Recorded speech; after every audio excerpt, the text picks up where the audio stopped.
பல்லாயிரக்கணக்கானவர்களை திரட்டி இன்றைக்கு நாம் தன்மானத்தோடு தலைநிமிர்வோடு இப்படி கொண்டாடுகிறோம் என்று சொன்னால் ஒவ்வொரு நிலையிலும் நாம் எந்த அளவுக்கு உறுதிப்பாட்டோடு இருந்திருக்கிறோம் அதை நீங்கள் மறந்துவிடக் கூடாது.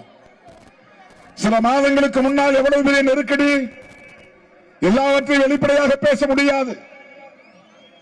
என்னை நம்புகிறவர்களை நான் உயிரை கொடுத்தும் தாங்கி பிடிப்பேன். அவர்களை ஒருபோதும் நான் சந்தேகப்பட மாட்டேன்.